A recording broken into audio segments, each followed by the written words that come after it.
Assalamualaikum warahmatullahi wabarakatuh. Masih bersama dengan Ibu Ai. Hari ini kita akan membahas tentang sistem ekskresi. Sistem ekskresi adalah sistem organ yang berfungsi untuk mengeluarkan zat sisa metabolisme. Jika dibandingkan dengan dua pengeluaran lainnya, yaitu sekresi. Sekresi adalah pengeluaran zat-zat yang masih dibutuhkan oleh tubuh, seperti enzim, hormon, dan juga air liur. Sedangkan defekasi adalah pengeluaran zat sisa pencernaan makanan, contohnya seperti feses. Jadi, apa sih organ-organ ekskresi itu? Organ-organ ekskresi itu ada 4, ginjal, kulit, paru-paru, dan juga hati.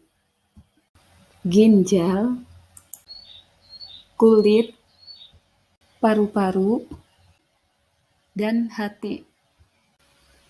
Agar mudah untuk mengingatnya, kita singkat menjadi ginjal kupahat. Ginjal, kulit, paru-paru, dan hati. Yuk kita bahas satu persatu organnya. Yang pertama ginjal. Kita memiliki sepasang ginjal di rongga perut di bagian pinggang yang berfungsi untuk menyaring darah, menjaga tekanan osmosis, menjaga pH darah, dan juga menghasilkan urin. Ginjal memiliki bagian-bagian seperti korteks, medula, dan rongga pelvis renalis untuk mengumpulkan urin.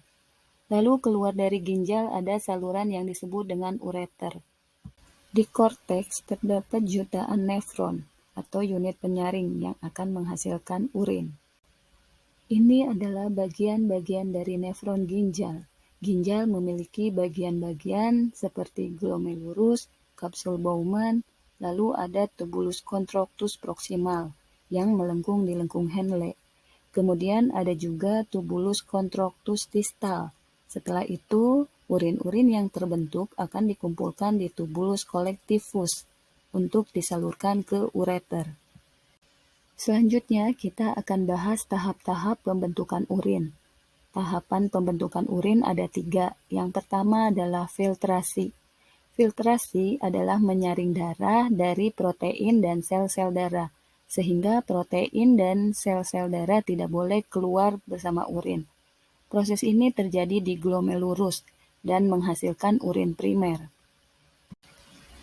Tahap kedua adalah reabsorpsi. Urin primer masuk ke tahap reabsorpsi atau penyerapan kembali glukosa dan asam amino atau zat-zat lain yang masih dibutuhkan oleh tubuh.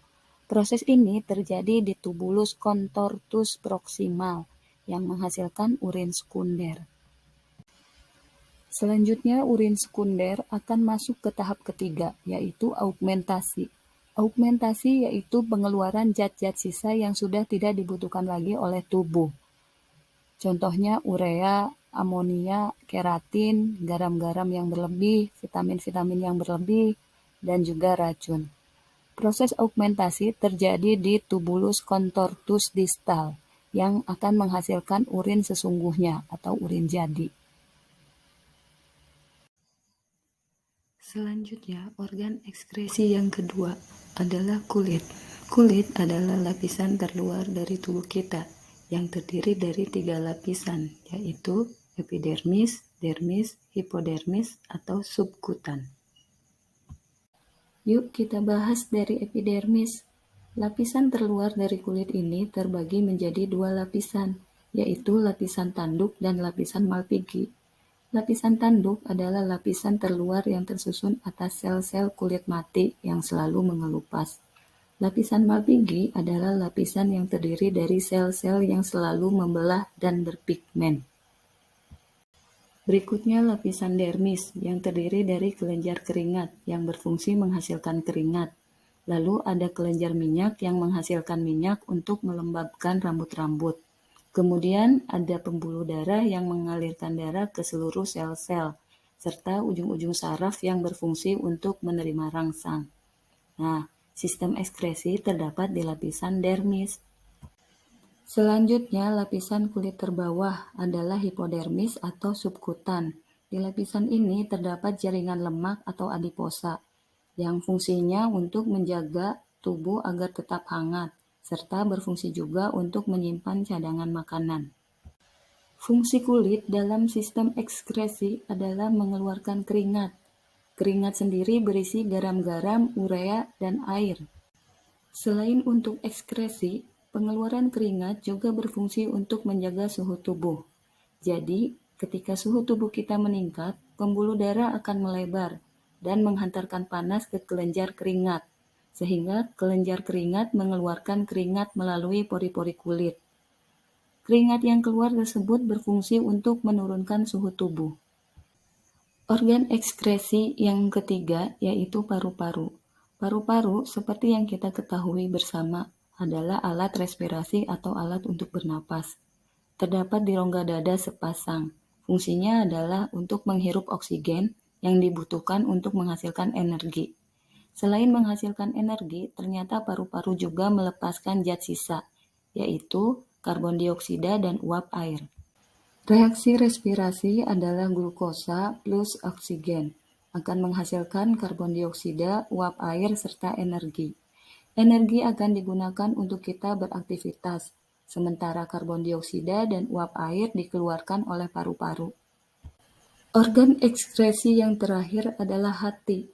Hati adalah kelenjar terbesar di dalam tubuh yang memiliki banyak fungsi. 1. Penawar racun, 2. Merombak sel darah merah, 3. Merombak protein berlebih, 4. Menyimpan gula dalam bentuk glikogen, 5. Merubah provitamin A menjadi vitamin A. Tetapi yang merupakan fungsi ekskresi dari hati adalah merombak sel darah merah dan merombak protein berlebih.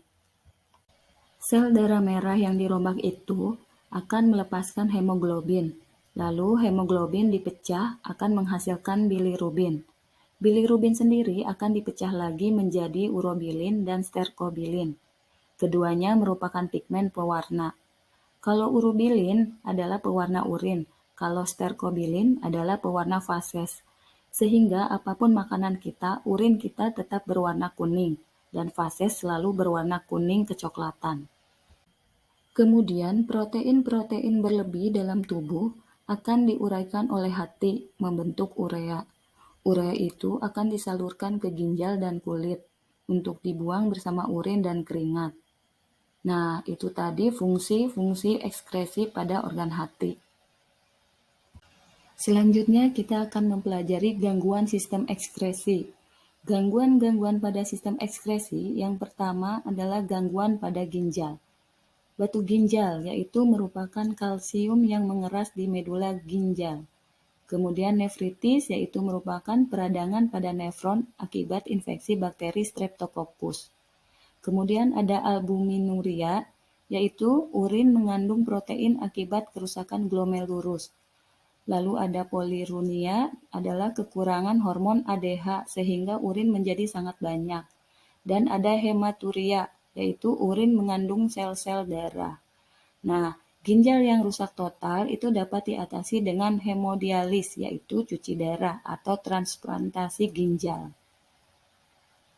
Selanjutnya, gangguan sistem ekskresi pada organ lainnya. Ada kudis, panu, kurap, terjadi karena infeksi jamur. Kemudian ada pneumonia, terjadi karena infeksi bakteri pneumonia. Lalu ada TBC, ini terjadi karena infeksi bakteri Mycobacterium tuberculosis. Kemudian ada sirosis, terjadi pembengkakan hati. Lalu ada hepatitis, infeksi virus hepatitis di hati. Nah, bagaimana menjaga organ ekskresi kita agar tetap sehat? Pertama, tidak menahan buang air kecil, banyak minum air putih, menjaga selalu kebersihan kulit, menjaga ventilasi udara, selalu rutin berolahraga, dan menjaga pola istirahat, juga makan makanan yang bergizi. Terima kasih sudah menyimak, semoga hari ini menyenangkan.